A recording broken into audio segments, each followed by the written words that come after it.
All Sports, where we review all the best sports clips from around the country. Now, you're probably wondering, why should I watch over here instead of over there? Because over there, they don't care about what you have to say. They talk down to us. They don't read the comments. They think we're just a bunch of clowns on YouTube, Twitter. But I think it's the opposite. I think we know exactly what we're talking about. So I read every single comment. So if you think what I'm saying is the most ridiculous thing you've ever heard, let me know in the comments below. If you think what I'm saying is the most amazing thing you've ever heard, then also definitely please let me know. Either way, let's get into some discussions, let's get into some fights, but ultimately, let's just have some fun. And please do consider subscribing, as we are building an amazing community here, and it's turning into something truly, truly special. I want to build something that we all genuinely feel connected to, something that we're genuinely excited to be part of and proud to be part of. So I really think we can do that, and I honestly think we're well on our way to doing it, so please do consider subscribing. So without further ado, let's get to it. We're watching a clip of the Herd with Colin talking about the Cowboys' first round exit. Now, you're gonna hear me go like this a bunch because my nose is running now, a little sick. But anyway, I have been on this for weeks now that the Dallas Cowboys and Dak Prescott are not that good. And I have been taking a beating in the comment section. Y'all have been coming at me so hard over this. Like, I was saying the most ridiculous and outlandish things ever because I said that Dak Prescott is not elite. And I said that the Dallas Cowboys are not elite. And I still have my crumbled up piece of paper where I read all the teams that the Dallas Cowboys beat, and I said that they were all garbage, all trash, and all this, and that Dak Prescott Dak and the Cowboys feast on the bad teams and don't play well against the good teams. And you guys all came at me. And then look what happened in the playoffs. They got walloped. And it's not all on Dak, right? I'm not saying that. But also, here's a big point that I want to make before I hit play on this one. Dak's numbers now, because of the way the game unfolded, you'll be like, well, Dak threw for like 360 yards and had like 3 touchdowns or whatever. And so when you look at Dak's stats as a whole, you'll be like, you'll look at his playoff numbers and say, look what he's averaging. How can you say he's not good? He's averaging, over 2 touchdowns a game and averaging, 350 yards. He's obviously not the problem. And that's why box scores and stats can be so misleading. No one watches that game and thinks that Dak had a good game. No one watches that game and thinks that it was an actual close game. That's why you can't just look at box scores.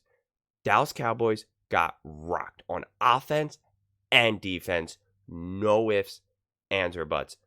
Without a doubt, there is no excuse. You can't defend Dak. You can't defend the offense. You can't defend the defense. You can't defend anyone. There's no one that you could say, well, you know what, this wasn't. No.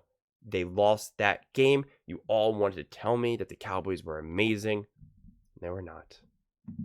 Resume, it does. Regular season, postseason. It lines up with John Harbaugh.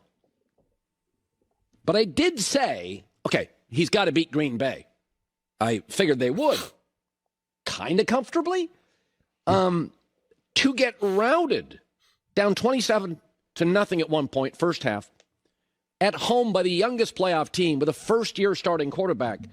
At one point, the commentator said the Dallas Cowboys need 4 touchdowns with 4 two-point conversions all in 8 minutes. That was probably the funniest line I think I've ever heard in maybe all of sports. That, and when Olsen said, you're down by 1 million. That was just so hilarious. Okay, now we have to have a completely different conversation. Opinions change when results are jarring. By the second drive, analyst Greg Olsen was appropriately asking about personnel packages, head-scratching stuff, play selection, defensive alignment. I mean, and everybody in can we have a real conversation now? Can we get uncomfortable, although it's like an adult conversation, about the evaluation of Dak? He's now 2-5 in the playoffs, and you watched he and Jordan Love. It wasn't even close. Jordan Love's just a better player. Have you never seen those two quarterbacks ever play? You land on planet Earth and you watch the game. Dak, the 8-year veteran, looked rattled and anxious and nervous and rattled and inaccurate. His ball placement was mostly awful. CeeDee Lamb could feel it. And he had the better O-line. He was at home. He'd been in this situation before. He had a number one receiver. If Jerry Jones wants to pay Dak like Mahomes, and he does, my question is, how good of a job is this? Dak's cap hit next year is $59.5 million. If you're paying a slightly better than average quarterback $59.5 million, you're not a legitimate Super Bowl team. And this is what I've been saying. You're paying Dak like he is this elite next level quarterback, and he's not. He's just not. He's a good quarterback. You can obviously win games with him, but you can't pay him like he's elite, because in order to win with Dak, you need to pay him cheaper. And then that way, not only do you have CeeDee Lamb, but you also still have Amari Cooper. Or you're able to make another play and get, I don't know, making up other wide receivers, right? Like you need to actually have a good stacked team, because Dak can minimize his mistakes. I think he's pretty good at that, although obviously he didn't do too good job of that yesterday. But you can't pay Dak top dollar and he's going to win the game for you. He has consistently proven that he does not have that ability. And it's just, that just is what it is. I mean, when you watch those games, think of it this way. We saw Stroud play. We saw Patrick Mahomes play. We saw Love play. And we saw Dak play. Where do you think Dak matches up of those quarterbacks? I mean, Love, granted it was one game, without a doubt, looked elite. He was in such command of that game from the first snap. I mean, it was like unbelievable. I couldn't even believe what I was watching. I mean, I kept saying that the Cowboys could absolutely lose this game, and I kept saying that the Cowboys are not elite. I'm not going to pretend like I was predicting that the Packers were going to blow them out, but it was definitely in the realm of possibility. It wasn't shocking to me by no means. I mean, I've watched sports before, so nothing is shocking to me. But when you watch that, CJ Stroud looked special, okay? Patrick Mahomes obviously looked special. Jordan Love looked special. Dak did not look special. Tua Tagovailoa did not look special. That's just a reality. And that's why then I still defend like a Jalen Hurts. Because, yeah, Jalen Hurts has been banged up and hasn't been looking good this season. But Jalen Hurts looked special last playoffs. He looked special in the freaking Super Bowl. In the literal Super Bowl, he looked special. Okay? He threw for more yards than Patrick Mahomes. He had more yards per attempt than Patrick Mahomes. He had more total touchdowns than Patrick Mahomes. He had more completions than Patrick Mahomes had attempts. Okay? That was special. And that has nothing to do with just how good your team is, especially because, Jalen Hurts rushed for 70 yards, again, in the Super Bowl. So that shows special, okay? And believe me, Jalen Hurts still has a lot more to earn, right? Like, I'm not crowning him as this, like, bona fide elite, NFL player who's going to be in the league for another 15 years. So don't make any mistakes about it. But the whole thing is that people are acting like Dak is just so much more elevated than he really is. And if you're a Cowboys fan, this is what I don't understand.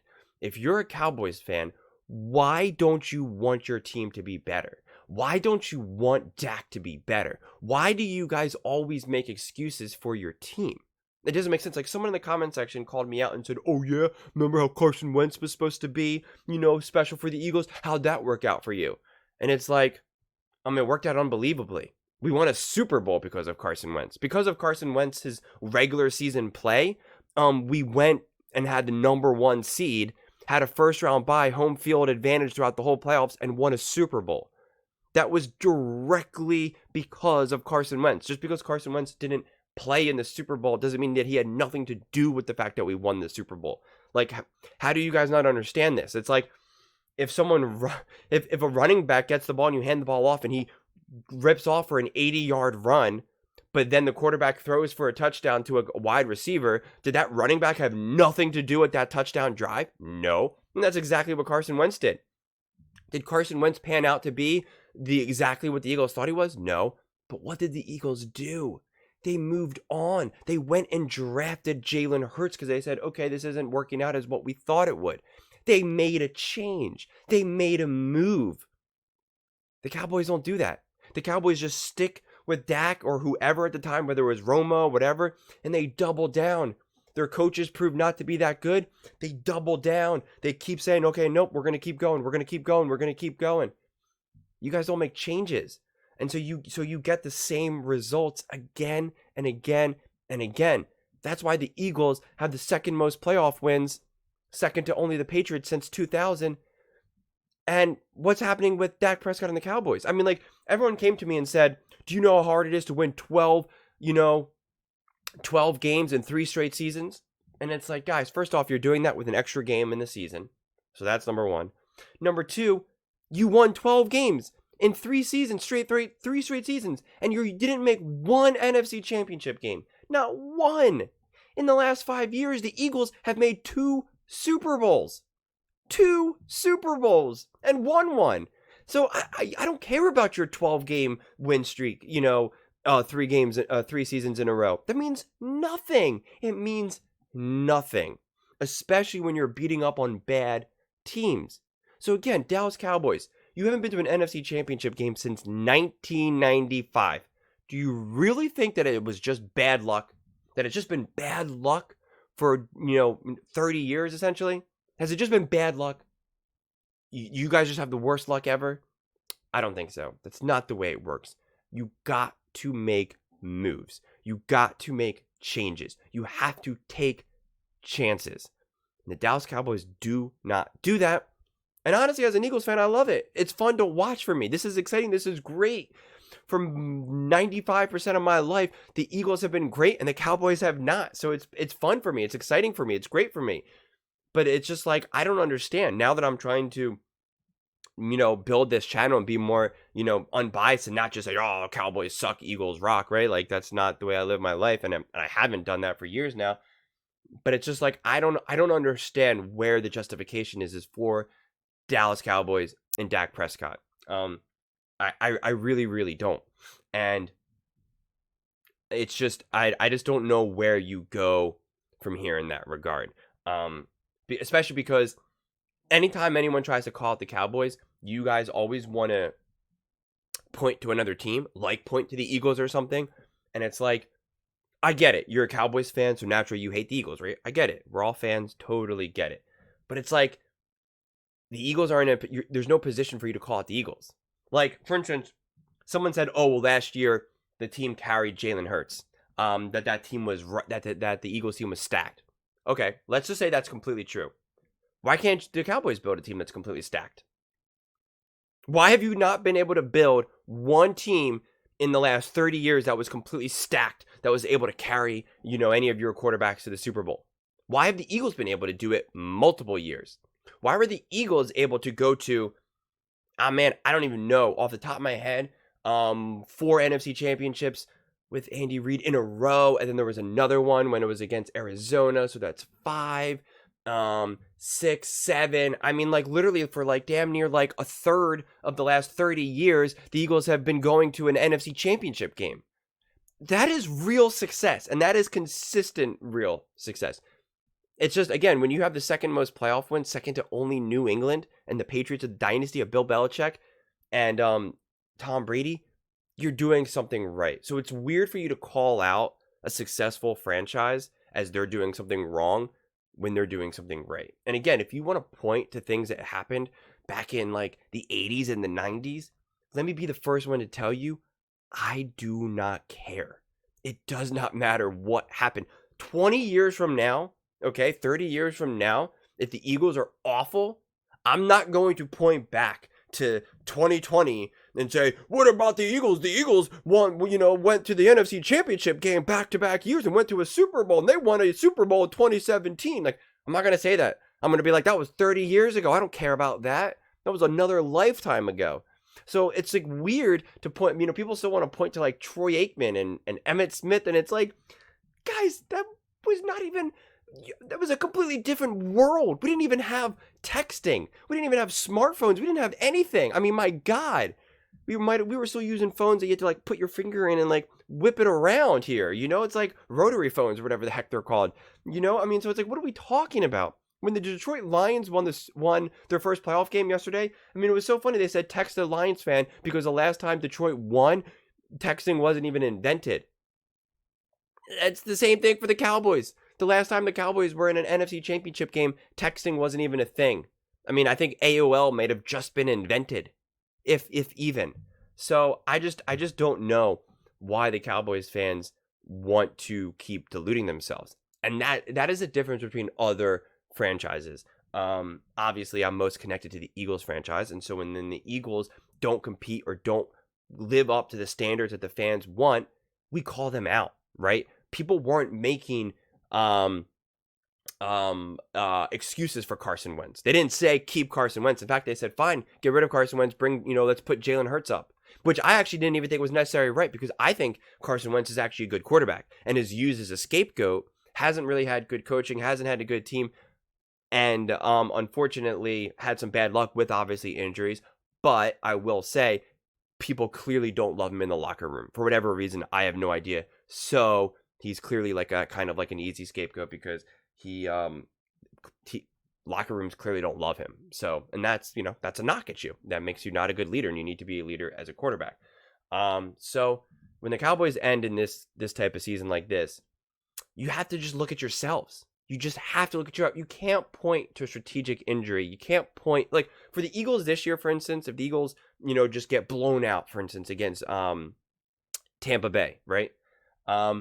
You can point to concrete things that happened over the season, whether it be injuries, whether it be the lost offensive and defensive coordinator, whether it be, losing Pro Bowlers. You can point to specific things, not to mention this whole season. And I'm telling you, I don't care if you talk to one Eagles fan online somewhere. I'm telling you, the media in Philadelphia, no one was saying the Eagles are elite and we're winning the Super Bowl. Every time we won our games, as they were really close, everyone acknowledged we won, but no one is feeling amazing. Even the Eagles themselves were like, we need to do better. We need to do better. Compare that to the Cowboys. What did the Cowboys say after they won all these games? We're amazing. We're the best. We're great. We got this. We're great. We're great, great, great, great, great, great, great. And it's like, congratulations. You beat the Commanders. Congratulations. You beat the Panthers. Congratulations. You got lucky in a win against Detroit. It's like you guys never wanted to acknowledge the reality of your situation. And then you got punched in the face. It's really that straightforward. It doesn't even take hard-hitting analysis. You just got to look at the psychology of it. And now it's like, I don't know where you go from here because you really dug yourself into such a crazy hole, honestly. I mean, there was moves that you probably could have made in the past that I'm not so sure that you could have made. I don't know who's taking on Dak Prescott's contract. Like, there was an opportunity. I mean, think about it. We signed Carson Wentz to like a max contract, a huge contract, and we're able to offload it and then step up Jalen Hurts and then 2 years later go to the Super Bowl. Who are you doing that with? Seriously, who are you trading Dak Prescott to right now with that level of a contract? I mean, a couple years ago, you probably could have. When you realized that maybe Dak wasn't your guy, there was a legit possibility that you could have traded Dak to say, like, to Houston, and then you could have drafted C.J. Stroud. I mean, you realize that could have been a thing that you could have done. You could have traded, Dak Prescott to the Panthers, okay, and gotten, a first-round pick and used that however you wanted to. I mean, like, there are moves that you could have made, and you didn't. You didn't. And in fact, you would have been able to do it in a way where you would have been able to get a good, young rookie quarterback on a rookie deal, and then you would have still been able to get like a CD Lamb, and you still would have had Amari Cooper, and you still could have even, like, I know Zeke kind of went downhill, obviously, but you could have kept Zeke, you could have had Pollard. I mean, like, you could have continued to have this stacked offense, this stacked defense, a good, young rookie deal quarterback. Then who knows where your team is? That's what the Eagles did. It's literally what the Eagles did. And they went to the Super Bowl and was a play away from winning the Super Bowl. That's success. I don't measure success based off of whether or not you win the Super Bowl or not. The only time you measure whether or not how successful you are if you win a Super Bowl or not is if you are in chasing GOAT status like a Tom Brady, like a Patrick Mahomes. Then it's really kind of like Super Bowl or bust, right? And anything under a Super Bowl is like, well, you know, you should have done. If we think that you're the GOAT, you got to do the GOAT things. It's not the way how I rate, other things, right? It's like there's only like 5 players in the history of sports that are like that: Michael Jordan, LeBron James, now Patrick Mahomes, Tom Brady. It's like that's the list right there. So, it's just I personally really do not get it. So if you guys do, I mean, please help me make sense of it. Why Dallas Cowboys fans especially seem to be so quick to defend and so quick to delude themselves when you have some other fan base, and Philly probably to a fault, where they're probably too cutthroat at times, where they're too quick just to cut with other people. But at least it keeps them relevant, it keeps them fresh, and it keeps them in as contenders. I mean it really does. I mean, think about it. If the Eagles win this tonight and win their playoff game, that's another playoff victory for them. That's another year that they made it further than the Dallas Cowboys. And this whole year, you guys just said that how the Cowboys are better. But the Eagles actually won hard games throughout the season. I'm not saying that they were pretty, but they actually beat good teams. Yes, they also lost to some bad teams, but they actually proved that they could beat good, tough teams, or at least play them well, and the Cowboys didn't.